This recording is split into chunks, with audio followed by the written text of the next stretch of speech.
सध्या राज्यात बारामती आणि राहुरी पोटनिवडणुकीनं राजकीय वातावरण तापवलंय। काल रात्री मुख्यमंत्री फडणवीसांनी अक्षय कर्डिलेंसाठी सभा घेतली, तर आज बारामतीत सुनेत्रा पवारांसाठी सभा पार पडते। मात्र या सभेला शरद पवारांच्या उपस्थितीवरून सस्पेन्स कायम आहे। सुनेत्रा पवारांसाठी या सभेला शरद पवार उपस्थित राहणार का, याकडे सध्या राज्याचे डोळे लागले। तसंच शरद पवारांच्या राष्ट्रवादीतील इतर नेते आणि पवार कुटुंबातील नेते मंडळी कोण या सभेला उपस्थित राहणार, मुख्यमंत्र्यांसोबत सेम व्यासपीठावर शरद पवारांची राष्ट्रवादी दिसणार का, याचाच आढावा आपण या व्हिडिओतून घेणार आहोत। नमस्कार, मी मृणाली पिळणकर। आज संपूर्ण राज्याचं लक्ष बारामती विधानसभा पोटनिवडणुकीच्या रणधुमाळीकडे लागले। उपमुख्यमंत्री अजित पवार यांच्या अकाली निधनानंतर रिक्त झालेल्या या जागेसाठी होत असलेल्या निवडणुकीचा आज प्रचाराचा शेवटचा दिवस आहे।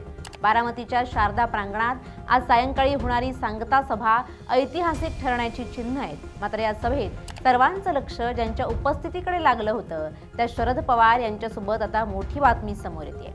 ज्येष्ठ नेते शरद पवार यांनी प्रकृतीच्या कारणास्तव आजच्या या महत्त्वाच्या सांगता सभेला अनुपस्थित राहण्याचा निर्णय घेतलाय। गेल्या काही दिवसांपासून शरद पवार यांच्या प्रकृतीबाबत विविध चर्चा रंगत होत्या। मात्र आज त्यांच्या निकटवर्तीयांकडून मिळालेल्या माहितीनुसार डॉक्टरांनी त्यांना विश्रांतीचा सल्ला दिला असल्यानं ते बारामतीला येऊ शकणार नाहीत।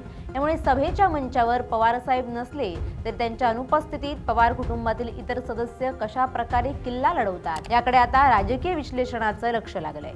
या निवडणुकीचं सर्वात मोठं वैशिष्ट्य म्हणजे पवार कुटुंबात झालेली अभूतपूर्व एकी।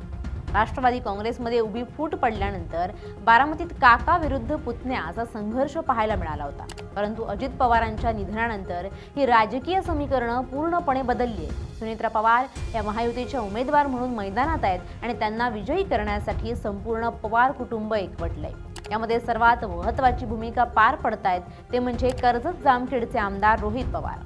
रोहित पवार यांनी गेल्या आठवडाभरापासून बारामती मतदारसंघाचा कोपरा पिंजून काढलाय। त्यांनी वैयक्तिक हेवेदावे बाजूला सारून काकींसाठी जोमानं प्रचार केलाय। आजच्या सांगता सभेत रोहित पवार हे मंचावर उपस्थित राहून आक्रमक भाषण करतील अशी दाट शक्यता वर्तवली जाते। रोहित पवार यांच्या उपस्थितीमुळे तरुणांमध्ये मोठा उत्साह पाहायला मिळत असून अजित पवारांच्या पश्चात बारामतीची धुरा सांभाळण्यासाठी ते सज्ज असल्याचे संकेत यातून मिळत आहेत। दुसरीकडे खासदार सुप्रिया सुळे यांच्या भूमिकेबाबत सुरुवातीपासूनच राजकीय वर्तुळात मोठी उत्सुकता होती।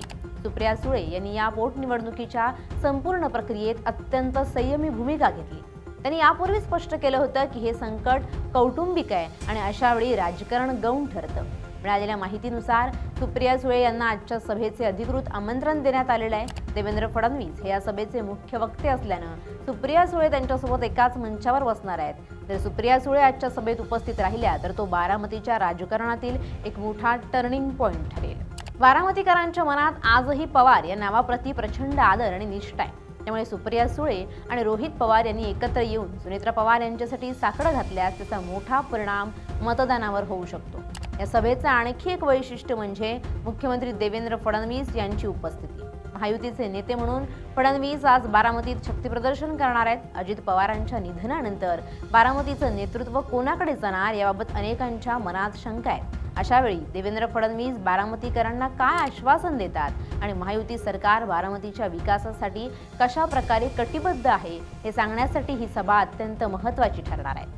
विशेष म्हणजे ही निवडणूक बिनविरोध व्हावी यासाठी शरद पवार यांनी स्वतः पुढाकार घेतला होता। त्यांनी महाविकास आघाडीच्या इतर घटक पक्षांशी चर्चा करून त्यांना उमेदवार न देण्यास प्रवृत्त केलं होतं, ज्यामुळे सुनेत्रा पवार यांचा मार्ग सुकर झालाय। त्यामुळे शरद पवार प्रत्यक्ष सभेत नसले तरी त्यांची सावली या संपूर्ण निवडणुकीवर असल्याचं जाणवतंय। आजच्या या सांगता सभेसाठी प्रशासनानं जय्यत तयारी केली आहे। शारदा प्रांगणावर होणाऱ्या सभेला हजारोंच्या संख्येनं लोक उपस्थित राहण्याची शक्यता असल्यानं चोख पोलीस बंदोबस्त तैनात करण्यात आलाय।